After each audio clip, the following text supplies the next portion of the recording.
السلام علیکم، کیا حال ہے آپ لوگوں کے؟ میں امید کرتی ہوں آپ لوگ بالکل ٹھیک ہوں گے۔ آج ہم پڑھیں گے ناول مصحف بائن ابراہیم احمد کا episode number 7 so let's check it out.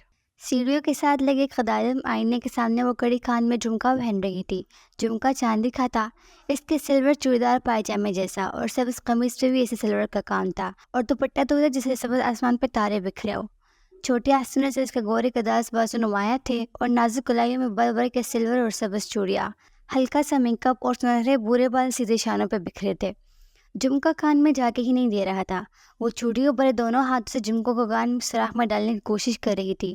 سب باہر لان میں جمع تھے، منگنی کا فنکشن شروع تھا اور ایک اس کی تیاری رہتی تھی۔ اف ہو، اس نے جھنجھلایا تو جھمکا کان سے ہٹایا۔ کان کی لو سرخ پڑ چکی تھی۔ اب کیا کروں؟ اسی پل آئینے میں اس کے پیچھے فواد کا چہرہ ابھرا۔ فواد بھائی، وہ حیران سی پلٹی۔ آپ ادھر؟ سب تو باہر ہے۔ تم بھی تو ادھر ہو۔ وہ اس کے بالکل سامنے آ کھڑا ہوا۔ بلیک سوٹ میں وہ اتنا اسمارٹ بندہ بنا پلک جھپکی جسے مبہوت سائز سے دیکھے جا رہا تھا۔ اس کی نظریں بلا ارادہ ہی جھک گئی۔ تم کتنی خوبصورت ہو محمل۔ محمل کا دل زور سے دھڑکا۔ اس نے بمشکل پلکیں اٹھائی۔ وہ انہی مخمور نگاہوں سے اسے دیکھ رہا تھا، اور اس کی نظروں کی حدت سے اس کے رخسار سرخ پڑنے لگے تھے۔ وہ جھمکا پہنا نہیں جا رہا۔ وہ گھبرا کر جسے ادھر ادھر دیکھنے لگی۔ ادھر دکھاؤ۔ فواد نے اس کے ہاتھ سے جھمکا لیا، ذرا سا جھکا اور ایک ہاتھ سے اس کا کان پکڑا، دوسرے سے جھمکا ڈال دیا۔ لو، اتنی سی بات تم نے پورا کان سرخ کر ڈالا۔ اس نے نرم لہجے میں کہتے ہوئے ہولے سے اس کے برے بالوں کو چھوا اور پھر پیچھے ہٹ گیا۔ وہ بھی سنبھل کر جھمکے کا سہارا لینے لگی۔ ایک دم ہی فواد کچھ کہے بنا باہر نکل گیا۔ وہ جو پچھلے لمحے کے فسوں میں کھوئی تھی، چھونک کر پلٹی اور وہ دروازہ بند کر کے جا چکا تھا۔ یہ کیا؟ وہ الجھ کر آئینے کی طرف پلٹی تو ٹٹک گئی۔ حسن سیڑھیوں کے اوپر کھڑا تیکھی نظروں سے اسے دیکھ رہا تھا۔ وہ گڑبڑا کر جلدی جلدی بالوں میں برش پہننے لگی، مگر حسن سیڑھیاں 30 بلند تک نیچے آیا تھا۔ اگر آج کے بعد میں نے تمہیں فواد کے 10 فٹ کے قریب بھی دیکھا تو ٹانگیں توڑ کر گرم میں بٹھا دوں گا، سمجھی؟ غصے سے اس کی کلائی پکڑ کر اس نے اتنی زور کا جھٹکا دیا کہ وہ چیخ پڑی۔ حسن بھائی، آئی سمجھ یا نہیں؟ اس نے دوبارہ جھٹکا دے کر اس کی کلائی چھوڑی اور ایک غصیلی نگاہ ڈال کر لمبے لمبے ڈگمگتا باہر نکل گیا۔ وہ ساکت سی اپنی جگہ کڑی رہ گئی۔ اس نے سبز چوڑیوں والی کلائی تھامی تھی اور آدھی سے زیادہ چوڑیاں تڑ تڑ ٹوٹ کر گرنے لگی تھی۔ بہت سا کانچ اسے چبھ گیا تھا اور جگہ جگہ سے خون کے قطرے رسنے لگے تھے۔ یہ حسن بھائی، انہیں کیا ہوا؟ وہ دکھ سے اپنی زخمی کلائی دیکھتی رہ گئی۔ سبز کانچ کے ٹکڑے فرش پر بکھرے تھے۔ اس کی آنکھوں میں آنسو آ گئے۔ یتیم ہونے کا یہ مطلب تھا کہ جس کا دل چاہے وہ اس پہ ہاتھ اٹھائے۔ وہ آنسو پیتی اندر لگے زخم کو بمشکل برداشت کا مرہم لگاتی جھک کر کانچ چننے لگی۔ دل چاہ رہا تھا کہ خوب روئے، مگر خود کو سنبھالے وہ دوسری چوڑیاں پہن کر باہر آ گئی۔ سلجھا بڑے صوفے پر دلہن کی طرح سجی سواری بیٹھی تھی۔ عام شکل کی سطح بہت میک اپ کے باوجود بھی عام لگ رہی تھی۔ اس کا منگیتر قدرے موٹا تھا اور خاصا شرمایا ہوا بھی۔ اس میں کچھ ایسا نہ تھا کہ کوئی متاثر ہوتا، اور ندا اور سائمہ تو مسکرا کر دل جے تبصرے بھی کر رہی تھی۔ سننے میں آیا تھا کہ وہ مہتاب دائی کے کسی سیکنڈ قسم کا بیٹا تھا۔ یہ اسلام آباد میں ایک اچھی پوسٹ پر کام کر رہا تھا۔ جانے کب رشتہ آیا اور ہاں ہوئی، اسے اور مسرت کو تو غیر کی طرح خبر دی گئی تھی۔ دور میں کمکموں اور روشنیوں کی بہار تھی۔ وہ جس وقت باہر آئی تو رسم ہو رہی تھی اور سندریں ایک دوسرے کو مٹھائی کھلا رہی تھی۔ سب ہنس بول رہے تھے۔ وہ خاموش سے گھاس پہ چلتی ہوئی ایک کرسی پہ آ بیٹھی۔ اس کا دل اداس اور آنکھیں غمگین تھی۔ فواد بھی وہی اسٹیج پر کسی کی بات پہ ہنستا ہوا اپنی بہنوئی کو مٹھائی کھلا رہا تھا۔ محمل نے ارد گرد متلاشی نگاہوں سے دیکھا۔ اسٹیج کے سامنے گھاس پہ ساڑی میں ملبوس فضا اپنی کسی جاننے والی خاتون سے حسن کا تعارف کروا رہی تھی۔ حسن کے بازو کو تمہیں وہ بہت فخر سے اس کے متعلق بتا رہی تھی، اور وہ مسکراتے ہوئے ان خاتون سے بات کر رہا تھا۔ اس نے بلیک ڈریس سوٹ پہن رکھا تھا اور بلا شبہ وہ بہت گڈ لکنگ لگ رہا تھا۔ محمل نے دکھ سے اسے دیکھا۔ اس سے پہلے سے حسن سے بڑا منافق اور دوغلا شخص کوئی نہ لگا۔ حسن نے اس کے نازک کلائی کو ہی نہیں، اس کے دل کو بھی زخمی کر دیا تھا۔ سارے فنکشن کا مزہ خراب ہو گیا تھا۔ وہ اتنی بد دل اور غمزدہ بیٹھی تھی کہ احساس ہی نہیں ہوا۔ وسیم کبھی اس کے ساتھ آ کھڑا ہوا۔ آج کتنے کو گرانے کا ارادہ ہے سرکار؟ وہ ایک دم بہت قریب آ کر پڑا تو وہ اچھلی۔ وہ اپنے ازدل و فرانہ انداز میں مسکرا رہا تھا۔ بڑے لشکار ہے چھوٹی کزن، خیریت؟ وہ مانی خز سے پھر مسکرائے تو وہ گھبرا کر اٹھی اور لڑکیوں کے گروپ کی طرف بڑھ گئی۔ ساتھ ہی پیچھے مڑ کر دیکھتی۔ وسیم ادھر ادھر گھومتے ہوئے مسلسل اسے اپنی نگاہوں کے حصار میں رکھے ہوئے تھا۔ وہ بچتی بچاتی لوگوں میں ہی گری رہی۔ وہ سب کزن بہت خوش اور ایک ساتھ مکمل نظر آ رہے تھے۔ صرف وہ ایک فالتو کردار تھی۔ حالانکہ کتنی ہی عورتوں نے پوچھا کہ سبز اور سلور کپڑے والی لڑکی کون ہے، وہ تھی ہی اتنی منفرد اور الگ، مگر ہر چیز سے بے خبر وہ سارا وقت افسردہ ہی رہی۔ سدرا کی منگنی پہ جتنا شور اور مزے کا اس نے سوچا تھا، اس سے بڑھ کر وہ بدمزہ ہوئی تھی۔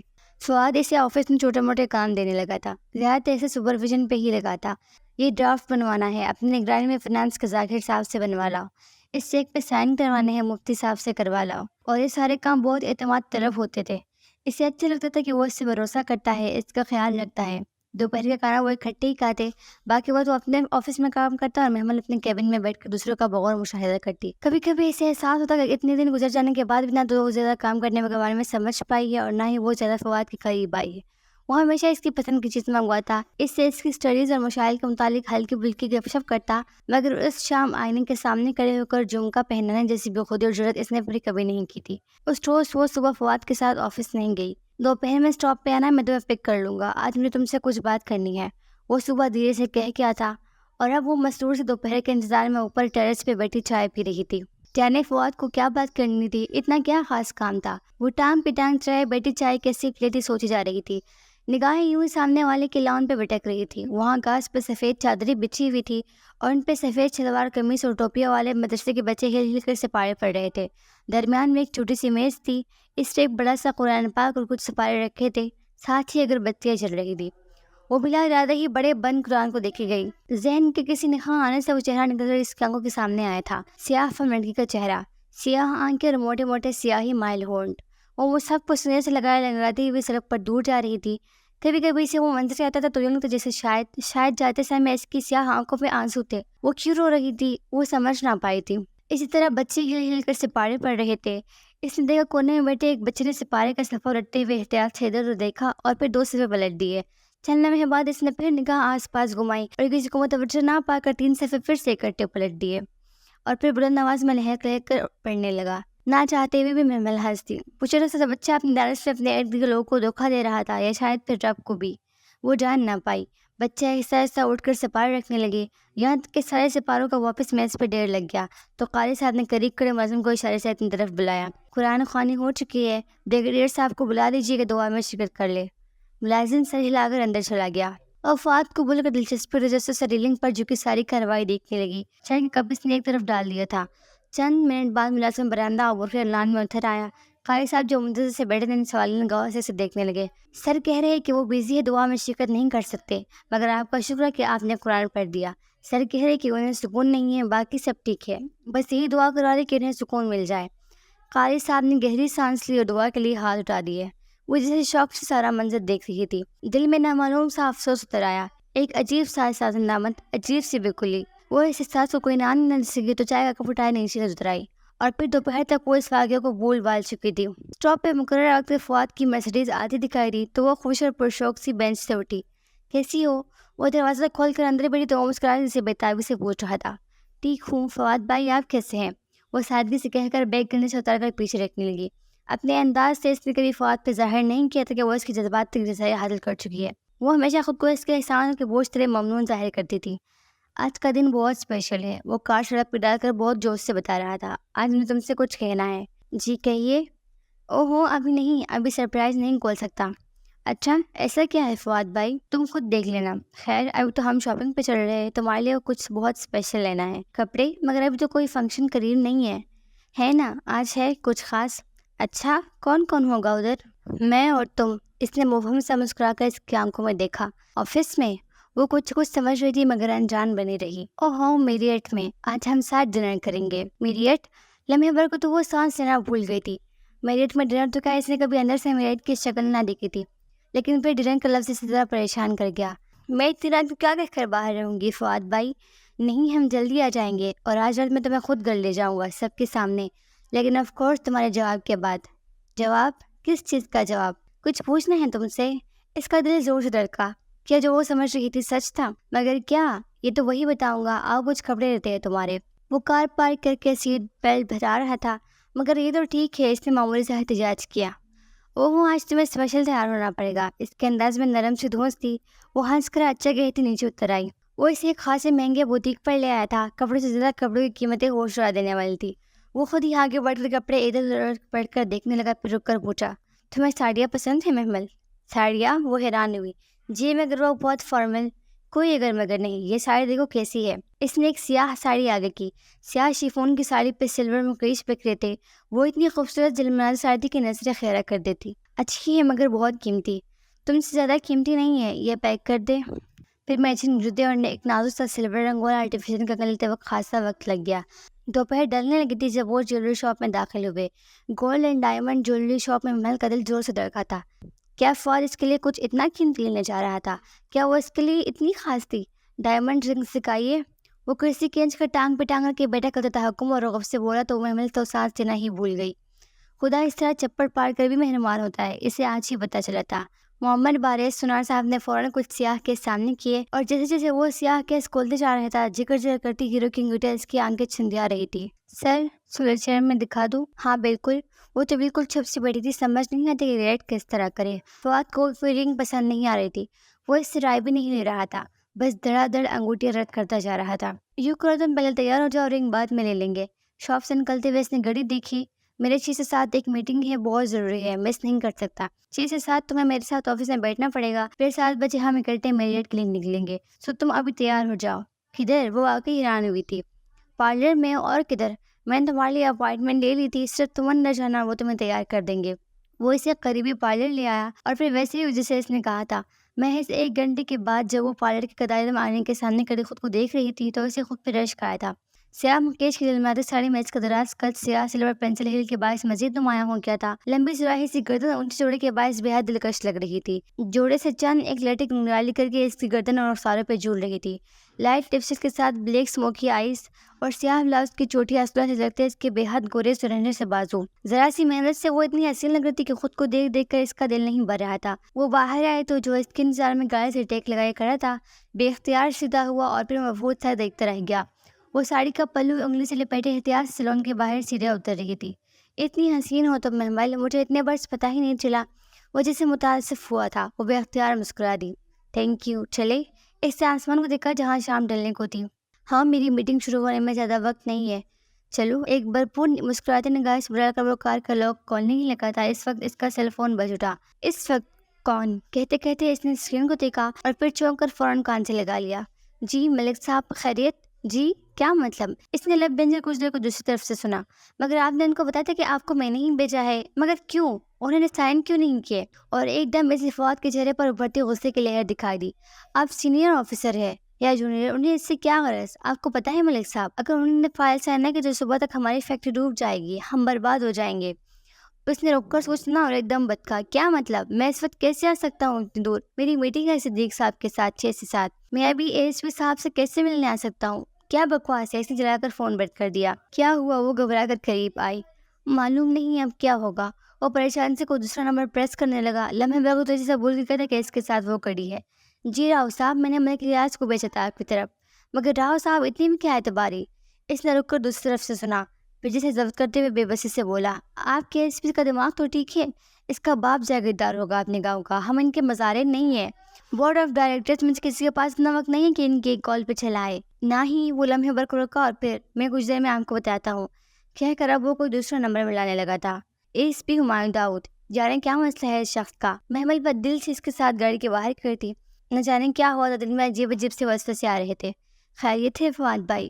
خیریت ہی نہیں ہے، ASP کا بچہ جان کو آ گیا ہے، کہتا ہے کمپنی کے مالک کو بھیجو تو فائل اپروف ہوگی۔ میں ملازموں سے بات نہیں کرتا، آپ کس کو بھیجو ادھر؟ اور ابھی اس وقت بلا رہے ہیں اور اس وقت کے گھر پہنچنے میں آتے حسن کو 1.5 گھنٹہ لگ ہی جائے گا، اور اگر نہ پہنچے تو میرا کروڑوں کا پروجیکٹ ڈوب جائے گا۔ وہ جھنجھلا کر بار بار اس کو فون ملتا بہت بے بس لگ رہا تھا۔ اب یہی حل ہے کہ میں ابھی اس کے پاس چلا جاؤں اور واپس آ کر صدیقی صاحب سے میٹنگ کر لوں۔ اور ڈنر کینسل؟ اس کا دل سے کس نے مٹھی میں لے لیا۔ کرنا پڑے گا محمل۔ اس نے ہاتھ روک کر محمل کا تاریک پڑتا چہرہ دیکھا۔ آئی ایم سوری، میں تمہیں یوں ہرٹ نہیں کرنا چاہتا تھا، مگر میری مجبوری ہے۔ وہ ملازموں سے بات نہیں کرے گا، گھر کے بندے کو ہی جانا پڑے گا۔ میں بھی ملازم ہوں فواد بھائی، ایک خیال سے اس کے ذہن میں ابھرا۔ کیا مطلب؟ وہ جیسے چونکا۔ اگر میں آپ کے 2 کاموں میں سے کوئی ایک کر دوں تب تو ہم انہیں پہ جا سکتے ہیں نا؟ وہ گھسا کر بولے کہ کہیں وہ برا نہ مان جائے۔ ارے مجھے یہ خیال کیوں نہیں آیا؟ تم بھی تو کمپنی کے اونر میں سے ہو، تم بھی تو یہ فائل سائن کروا سکتی ہو۔ بلکہ یوں کرو، تم ڈرائیور کے ساتھ فائل لے کر چلے جاؤ جب تک میں صدیقی صاحب سے نمٹ لیتا ہوں، پھر ڈرائیور تمہیں ہوٹل لے آئے گا، ٹھیک؟ اس نے منٹوں میں سارا پلان ترتیب دے دیا۔ وہ گہری سانس بھر کر رہ گئی۔ ٹھیک ہے، میں پھر چینج کر لوں؟ نہیں ایسے ہی ٹھیک ہے۔ اس طرح تو تم واقعی کوئی پراعتماد ایگزیکٹو لگ رہی ہو۔ یہ ساری بزنس والوں نے فارملی ایسے ہی ڈریس اپ ہوتی ہے۔ میں ڈرائیور کو کال کر لوں؟ وہ مطمئن تھا مگر محمد کو قدرے عجیب لگ رہا تھا۔ وہ اتنی قیمتی اور جھلملاتی ساڑی کیوں کسی فنکشن کے لیے تیار لگ رہی تھی، کسی آفیشیل معاملے کے لیے موزوں نہیں۔ لیکن اگر فواد کہہ رہا تھا تو ٹھیک ہی کہہ رہا ہوگا۔ یہ خیال کہ اڑنے پر چاہے تھے اسے پھر سے ایکسائٹیڈ کر گیا۔ سارا راستہ وہ پچھلی سیٹ پر ٹیک لگائے آنکھیں موندے سرے کی گھوٹی کے متعلق سوچتی آئی تھی جو فواد نے یقیناً لے لی ہوگی، اور جب وہ تائی اماں کے سامنے کھڑا ہو کر محمل سے شادی کی بات کرے گا تب تو مانو گھر میں طوفان ہی آ جائے گا۔ مگر اچھا ہے ایسا ایک طوفان فرعونوں کو لرزا دینے کے لیے آنا چاہیے۔ وہ پرسکون، مطمئن اور پراعتماد تھی۔ گاڑی طویل ڈرائیوے اوبر کے لیے پورچ میں رکھی تو وہ ایک ستائشی نگاہ خوبصورت سے لان پہ ڈالتی نیچے اتری۔ مین ڈور پہ ایک سولڈ باڈی اور دیر عمر شخص جیسا منتظر سا کر رہا تھا، اے ایس پی ہمایوں داؤد۔ اس نے ذہن میں اندازہ لگایا اور فائل مضبوطی سے پکڑے اعتماد سے چلتی قریب آئی۔ میں آغا گروپ آف انڈسٹریز سے۔ جی میڈم محمل ابراہیم، آئیے، اے ایس پی صاحب اندر آپ کا ہی انتظار کر رہے ہیں۔ اس نے دروازہ کھول کر راستہ دیا۔ وہ لمحے بھر کو ہچکچایا اور پھر خود کو ڈپٹتے ہوئے اندر قدم رکھا۔ روشنی میں گھرا وہ بے حد نفیس اور قیمتی سامان سے آراستہ گھر اندر سے اتنا خوبصورت تھا کہ وہ خود کو سنجیدہ رکھنے کی کوشش کرنے کے باوجود اس کی نگاہیں بھٹک بھٹک کر اطراف کا جائزہ لے رہی تھی۔ اے ایس پی صاحب کدھر؟ وہ اندر آپ کا انتظار کر رہے ہیں۔ وہ اس کے آگے چلتے ہوئے لاؤنج میں لے آیا۔ سر، یہ پہنچ گئی ہے۔ اس نے لاؤنج میں قدم رکھا تو سامنے بیٹھے شخص کو اپنی طرف متوجہ پایا۔ وہ ٹانگ پہ ٹانگ رکھ کے صوفے پہ بیٹھا تھا، ہینڈسم مگر مغرور نقوش والا چہرہ، جیل سے بال پیچھے کیے، بلیک کوٹ میں ملبوس، جس کے اندر سفید شل کے 2 بٹن اوپر سے کھلے تھے۔ ایک ہاتھ میں اورنج جوس سے بھرا وائن گلاس پکڑے وہ بغور سے اندر آتے دیکھ رہا تھا۔ ایک لمحے کو محمل کے قدم ڈگمگائے۔ اس کا پال زیادہ تر گھر کے لڑکوں سے ہی پڑا تھا۔ فواد اور حسن خوش شکل تھے، خوشدلی کی چمک دمک سے بھی اسٹائلش لگتے تھے۔